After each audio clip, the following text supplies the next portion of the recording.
Chapitre 3, la promotion professionnelle.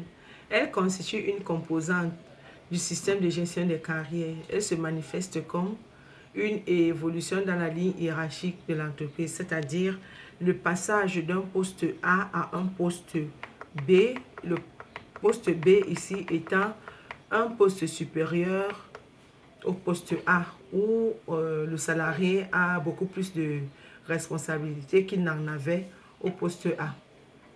Donc, on définit la promotion comme étant l'affectation d'une personne à un poste, comme je disais tout à l'heure, comptant plus de responsabilités. Et cette promotion est généralement assortie d'une rémunération et des conditions de travail plus récentes et aussi les avantages attachés au poste. Les critères de promotion professionnelle. On distingue plusieurs types de promotion professionnelle: l'ancienneté, le mérite, le changement de fonction, la mobilité de fonction, le titre, la formation. L'ancienneté, c'est le facteur de la promotion fondé sur l'expérience. Donc, le salarié acquiert, de par son expérience, des compétences, des expériences, des savoir-faire liés au poste. L'ancienneté d'un salarié désigne l'ensemble de ses connaissances d'ordre pratique, théorique et relationnel.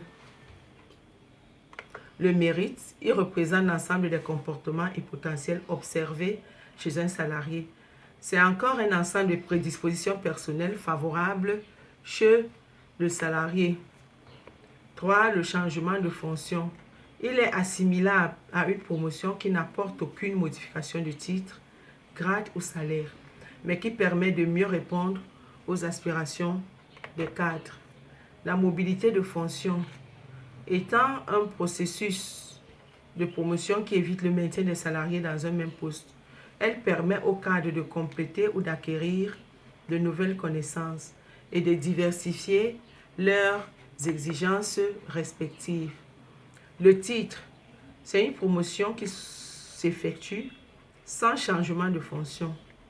C'est l'attribution des échelons aux cadres, leur permettant de bénéficier d'un nouveau titre d'un grade supérieur. La formation, donc je reviens au niveau du titre là, par exemple, le passage dans l'enseignement supérieur, le passage de grade de chargé de cours au grade de maître assistant ou alors maître de conférence. La formation, c'est une pratique d'acquisition des connaissances, c'est-à-dire encore un phénomène d'apprentissage, d'accumulation des connaissances.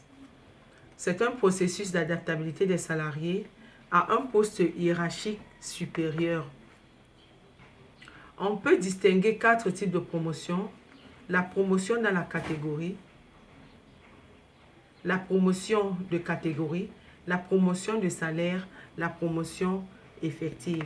La promotion dans la catégorie, elle entraîne un changement de poste, de coefficient et de qualification. Elle signifie un changement de catégorie, une accession à la maîtrise pour un ouvrier ou un employé, une accession à l'encadrement pour la maîtrise. La promotion des salaires, elle s'inscrit dans le cadre des politiques d'individualisation des rémunérations. Elle n'influe ni sur la définition du poste, ni sur le coefficient correspondant. La promotion collective, elle touche tous les salariés d'un même groupe de travail. Elle résulte généralement des conventions collectives ou d'un accord d'entreprise. En conclusion, au chapitre 3, nous pouvons conclure de cette manière: la promotion professionnelle est une activité de la gestion des ressources humaines qui consiste à suivre le cheminement du salarié au sein de l'entreprise. Elle assure la promotion du salarié au sein